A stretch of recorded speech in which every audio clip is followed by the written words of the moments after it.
Hello everyone, welcome to Easy Studios, and today we're having a look at another episode of my journey to thrust vector control model rockets. This is episode 2 and I have some very exciting things to show you.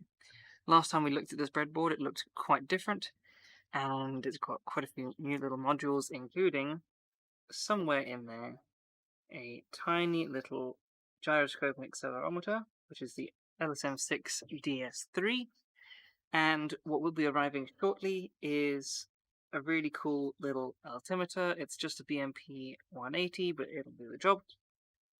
The little red thing over here is a flash chip breakout board, which is quite nice, which allows me to store quite a lot of data. We've got a buzzer, and on the other end we've got an RGB LED. The program isn't loaded on right now, and that's okay. I'm just going to talk through the basics. Essentially, when it starts up, it's going to automatically dump everything it has on the flash chip onto a PC if it's connected, and while it's doing that, this RGB LED will be blue. Once it's finished dumping the footage, well, not the footage, the data, it will go into a green mode and beep once just to indicate that it's changed modes. That process takes about 30 seconds to a minute. Once it's green, it is waiting for launch. It detects launch similarly to quite a few people by detecting an acceleration value that is high enough to be a rocket going up. And I'll be demonstrating this once I have the altimeter and the program fully loaded, because if it doesn't detect the altimeter or the gyroscope, it goes red and beeps quite a lot just to indicate that something is wrong and I need to take out the computer and fix it before launch, which is quite helpful. So I'm really excited about getting the little altimeter, and I'm also working on a PCB which will take these modules and put them all into a nice little circuit board, which will be quite cool and a lot more sturdy than a breadboard and a lot safer to fly. So the first launch of the new rocket will not have a computer in it, most likely, because I don't think I'll be able to get the circuit board here in time for the first launch, which is also safer because if the rocket doesn't work, I won't lose the only flight computer I have in the process, and that would be a nice plus if I don't lose anything. In other news, we're going to switch over here to the launch control box, which if you've been following the channel from before this series started, you will have seen before. It's had some slight changes though. So in here is a little Arduino Uno, as well as quite a few little wires, 2 9-volt batteries, one over there, and a little breadboard relay.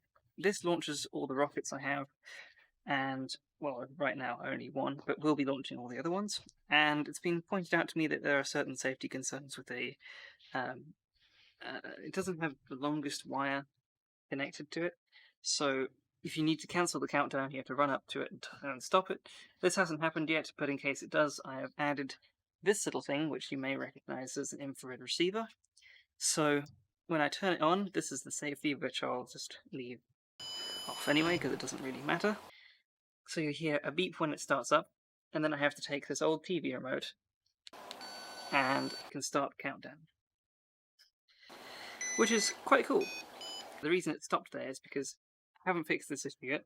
Sometimes this sends 2 signals, sometimes it sends 1, and I've only coded it to recognize the first one. But if we restart it quick, hopefully it'll work the second time. This only sends it sometimes, but standard countdown should start. There we go. So I don't know if you can hear this because RTX voice might be on, but it is definitely beeping, and I can stop it, which is quite cool. And yeah, so any button on the remote will stop it, but only OK button will start it. And I'm quite proud of that. That took me the first half of the day to sort out, and now that it's done, I'm quite happy, and I can launch the rocket from about 10 meters away now with the remote, plus the 2 meters of cable that's attached to it. So I'm very happy with that, and I can cancel the countdown at any point during it. So those are the bits of news I have for now. I'm quite excited about this because it should be ready by the next episode next week. And if there isn't an episode next week, then there will be definitely one the week after that might even include the launch. Speaking of launches, I launched the little Lightning Fury rocket again. recently. It took 4 attempts to get it off the pad. For some reason, the igniters were just not going. I was using the launch control box, but I don't think it was to blame because it did go the 4th time, and it was quite a nice launch. Although because it had taken 4 attempts, no one was really ready on the cameras, and it didn't go straight away. It took a second to actually ignite, so everyone was expecting it to not go, and then it did go, and all you saw was the start of it taking off on all the cameras, including the drone, because the drone didn't have a big enough frame to see parachute deploy, so nothing caught parachute deploy. But the rocket came back safely. It was probably the best flight so far, and nothing was damaged. Parachute was perfect, and everything was great. So, while I've been talking about it, hopefully I will have some of that footage up in the background.